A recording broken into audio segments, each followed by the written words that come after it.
Iran Israel போர் இலங்கையில் எரிபொருட்களின் விலைகள் அதிகரிக்கும் அபாயம் பேராசிரியர் காமினி வீரசிங்க எச்சரிக்கை என்பதாக இந்த தகவல் வெளியாகிறது. ஈரான் இஸ்ரேல் முரண்பாடுகளால் இலங்கையில் எதிர்வரும் காலப்பகுதியில் எரிபொருட்களின் விலை கணிசமான அளவு அதிகரிக்கக்கூடிய சாத்தியம் காணப்படுகிறது என்றும் அத்துடன் இலங்கையின் ஏற்றுமதிகளுக்கும் பாதிப்பு ஏற்படும் சவால்களை எதிர்கொள்வதற்கு மாற்று வழிகளை செயற்படுத்த வேண்டும் என்று ஸ்ரீ ஜெயவர்தனபுர பல்கலைக்கழகத்தின் பொருளியல் பீட பேராசிரியர் காமினி வீரசிங்க தெரிவித்திருப்பான கருத்தினை வீரகேசரி பத்திரிகை இவ்வாறு கொண்டு வந்திருக்கிறது. கொழும்பில் நேற்று இடம்பெற்ற ஊடகவியலாளர் சந்திப்பிலே அவர் இவ்வாறு குறிப்பிட்டிருக்கிறார். ஈரான் இஸ்ரேல் முரண்பாடு நாளுக்கு நாள் தீவிரமடைந்து வருகிற நிலையில் தான் இருக்கிறது. அமெரிக்கா இஸ்ரேலுக்கு முழுமையான ஆதரவு வழங்குகிற நிலையில் சீனா, ரஷ்யா உள்ளிட்ட நாடுகள் ஈரானுக்கு ஆதரவு வழங்கும் தீர்மானத்தில் இருப்பதை அவதானிக்க முடிகிறது என்றும் அவர் சுட்டிக்காட்டுவதோடு இலங்கையின் ஆடை உற்பத்தியில் பெரும் பாலானவை அமெரிக்காவுக்கு ஏற்றுமதி செய்யப்படுகிறது. அமெரிக்காவால் விதிக்கப்பட்டுள்ள புதிய பரஸ்பர தீர்வை வரி மற்றும் பூகோள அரசியல் முரண்பாடுகளினால் இலங்கையின் ஆடை உற்பத்தித் துறைக்கு பாரியதொரு நெருக்கடி ஏற்படும். உலக சந்தையில் கனி எண்ணெய் உற்பத்தியில் ஈரான் முன்னிலை வகிக்கிறது. தற்போதைய நெருக்கடியான சூழ்நிலையில் கனி எண்ணெய் விநியோகத்தில் சிக்கல் நிலை ஏற்படும். இலங்கையில் எரிபொருள் தட்டுப்பாடு ஏற்படாது. 2 மாத காலத்துக்கு தேவையான எரிபொருள் கையிருப்பில் இருப்பதாக அரசாங்க தரப்பினர் இவ்வாறு குறிப்பிட்டிருக்கிறார்கள். எனவே அரசாங்க தரப்பில் இவ்வாறு அதாவது இஸ்ரேல் ஈரான் போரின் காரணமாக எரிபொருட்கள் விலைகள் அதிகரிக்கும் அபாயம் இருப்பதாக பேராசிரியர் காமினி வீரசிங்க இவ்வாறு எச்சரிக்கை விடுத்திருக்கிற நிலையில் எரிசக்தி மின் அமைச்சின் செயலாளர் பேராசிரியர் உதயங்க ஹேமபால இதற்கான பதிலை அளித்திருக்கிறார். அதாவது இஸ்ரேல் ஈரான் யுத்தம் உக்கிரமடைந்த நிலையில் நாட்டில் எரிபொருள் தொடர்பில் பல்வேறு கருத்துக்கள் முன்வைக்கப்படுவதை அவர் சுட்டிக்காட்டி தேவையான எரிபொருட்கள் அதாவது 2 மாதங்களுக்கு தேவையான எரிபொருட்களை நாங்கள் வைத்திருக்கிறோம் என்ற கருத்தை அரசாங்க தரப்பிலிருந்து இவ்வாறு கூறப்படுகிறது. எனவே முன்னாயத்தமாகவே இதுக்கு தேவையான நடவடிக்கைகள் இவ்வாறு எடுக்கப்பட்டிருப்பதாக அமைச்சின் செயலாளரினால் இது தொடர்பான தகவல்கள் இவ்வாறு வெளியாகி இருக்கின்றன. எனவே 2 மாதங்களுக்கு தேவையான எரிபொருட்கள் தம்வசம் இருப்பதாக அவர் இவ்வாறு குறிப்பிட்டிருக்கிறார். இதே நேரம் மற்றுமொரு தகவலையும் நாங்கள் அவதானிக்கக்கூடியதாக இருக்கிறது. இந்த செய்தி என்னை பொறுத்தவரையில் மிக பிரதானமாக இஸ்ரேல் மீதான தாக்குதல்களில் இளைஞர்களுக்கு பாதிப்பு இல்லை, நிலைமை மோசமடைந்தால் பாதுகாப்பு முறைகளை பின்பற்றவும் இஸ்ரேல் இந்திய தூதுவர் நிமல் பண்டார வலியுறுத்தல் என்பதான செய்தி தினகரன் பத்திரிகையில் இவ்வாறு தரப்படுகிறது. இஸ்ரேல் மீது நடத்தப்படும் தாக்குதல்களில் இளைஞர்கள் எவருக்கும் இந்த பாதிப்புகளும் ஏற்படவில்லை என இஸ்ரேலில் உள்ள இலங்கை தூதுவர் நிமல் பண்டார இவ்வாறு கூறுகிறார். இஸ்ரேலின் வடக்கு மற்றும் மத்திய நகரப்புறங்களில் ஈரானின் ஏவுகணை தாக்குதல்கள் பல இடம்பெற்றிருக்கின்றன. எனவே அங்குள்ள இளைஞர்கள் தம்மை பாதுகாத்துக் கொள்ள பாதுகாப்பு அறிவுறுத்தல்களை முறையாக பின்பற்றுமாறும் இஸ்ரேலில் உள்ள இலங்கை தூதுவர் நிமல் பண்டார தெரிவிக்கிறார். ஈரானின் அணுசக்தி நிலையங்களை அண்டிய பகுதியில் அமெரிக்கா நடத்தியுள்ள தாக்குதல்களை அடுத்து இஸ்ரேலின் வடக்கு மற்றும் மத்திய பகுதிகளில் நகரப்புறங்களில் ஈரானின் ஏவுகணை தாக்குதல்கள் பல நடந்திருக்கின்றன. மத்திய கிழக்கு மோதல்கள் தொடர்பாக அறிக்கையொன்றை வெளியிட்டுள்ள அவர் இந்த நிலைமை மோசமடையலாம் என இஸ்ரேல் பாதுகாப்பு அதிகாரிகள் எச்சரித்துள்ளதாகவும் அவர் கூறியிருக்கிறார். இதற்கிடையில் கடந்த 20ஆம் தேதி இரவு டபா எல்லை வழியாக இலங்கைக்கு புறப்படுவதற்காக எகிப்துக்குள் நுழைந்த 4 இளைஞர்களில் செல்லுபடியாகும் இஸ்ரேலிய விசா இல்லாதவர்கள் சில மணி நேரம் தடுத்து வைக்கப்பட்டு விசாரிக்கப்பட்டிருக்கிறார்கள். அதையடுத்து எகிப்தில் உள்ள இலங்கை தூதுவர் சிசிர செனவிரத்ன மற்றும் அவரது குழுவினர் எகிப்தின் பாதுகாப்பு மற்றும் எல்லை குழுக்களுடன் இணைந்து பாதுகாப்பு படைகளின் உதவியுடன் அவர்களை கெய்ரோ விமான நிலையத்துக்கு அனுப்பியதாகவும் தூதுவர் நிமல் பண்டார தெரிவிக்கிறார்.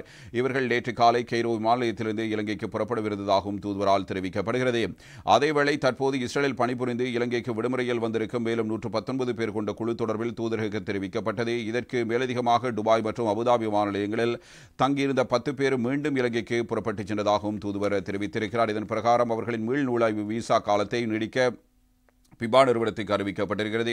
இலங்கையர்களுக்கு மட்டுமல்லாமல் மீள் நுழைவு விசா காலம் முடிவடைந்த அனைத்து வெளிநாட்டவர்களும் மீண்டும் இஸ்ரேலுக்கு வருவதற்கு வசதியாக சர்வதேச விமான சேவைகள் தொடங்கியவுடன் நடவடிக்கை எடுக்கப்படும் என்று அவர்கள் உறுதியளித்துள்ளதாகவும் தூதுவர் நிமல் பண்டார இவ்வாறு கூறுகிறார். இந்திய அரசாங்கத்தால் முன்வைக்கப்பட்ட கோரிக்கைக்கமைய இந்திய பிரஜைகளை தங்கள் நாட்டுக்கு அழைத்துச் செல்வதற்காக ஜோர்தானின் அம்மான் நகரிலிருந்து புதுடில்லி விமான நிலையம் வரை அவ்வப்போது விமானங்களை இயக்கியுள்ளதாக இஸ்ரேலில் உள்ள இந்திய தூதுவர் தெரிவித்திருக்கிறார். இந்த விமான பாதையை பயன்படுத்தி அம்மான் மற்றும் புதுடில்லி விமான நிலையங்கள் வழியாக இலங்கைக்கு புறப்பட விரும்புவோர் தூதரகத்துக்கு வந்து பதிவு செய்யுமாறும் இஸ்ரேலில் உள்ள இலங்கை தூதரகம் அங்கு வசிக்கும் இளைஞர்களிடம் கோரிக்கை விடுத்திருக்கிறது.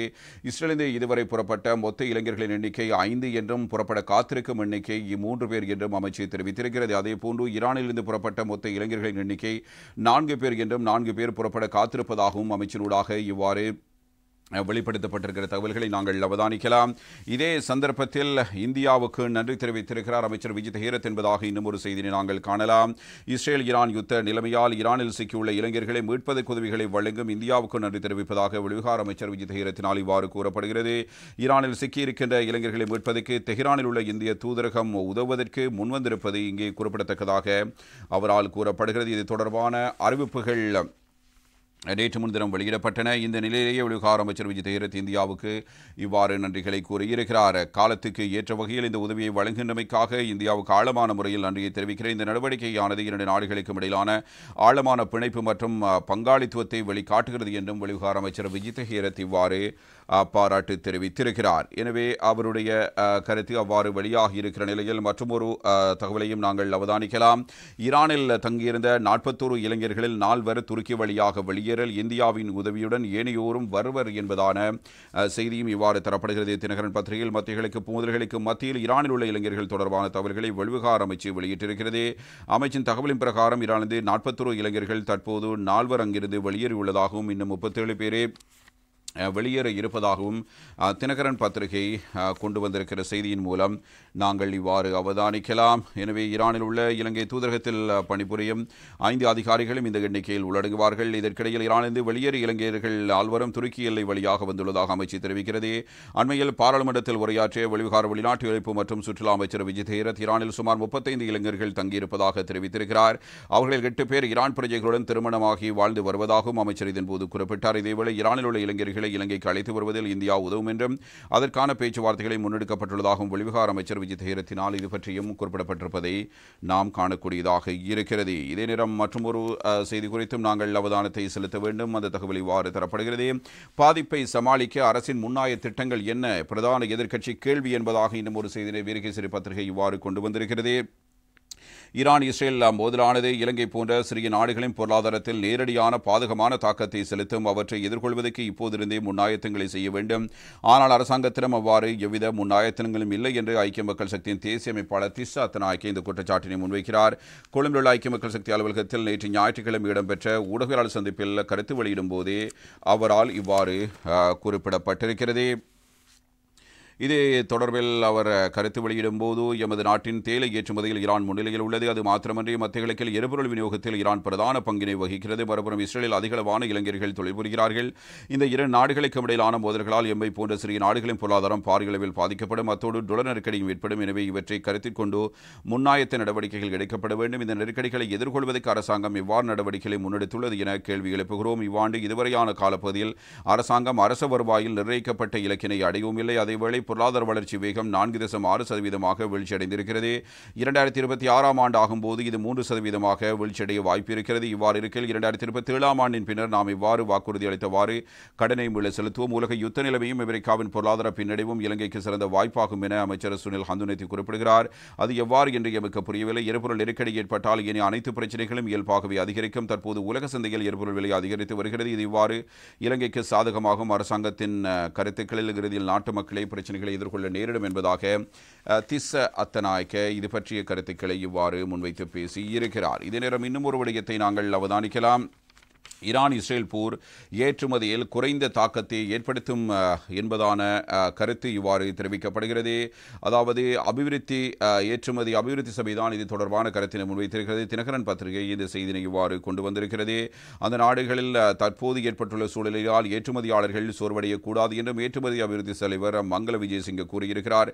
இஸ்ரேலுக்கும் ஈரானுக்கும் இடையிலான மோதல் தொடர்ந்தாலும் இந்த ஆண்டு இறுதிக்குள் இலங்கை அதன் ஏற்றுமதி இலக்கை எட்டும் என்றும் அவர் நம்பிக்கை வெளிப்படுத்தியிருப்பதான தகவலையும் நாங்கள் இவ்வாறு அவதானிக்கலாம். இதே நேரம் மற்றொரு செய்தி குறித்து நாங்கள் அவதானத்தை செலுத்தலாம். ஜப்பான் பாதுகாப்பு உதவி திட்டத்தில் உள்ள 8 நாடுகளில் இலங்கையும் உள்ளடக்கம் என்பதாக இன்னும் ஒரு செய்தி தினகரன் பத்திரிகையில் தரப்படுகிறது. ஜப்பானிய உத்தியோகபூர்வ பாதுகாப்பு உதவி திட்டத்தின் கீழ் இந்த ஆண்டில் பாதுகாப்பு உதவி பெறும் 8 நாடுகளில் இலங்கையும் உள்ளடங்குகிறது. எனவே ஜப்பானிய ஊடகங்கள் இது தொடர்பான தகவல்களை வெளியிட்டுள்ளன.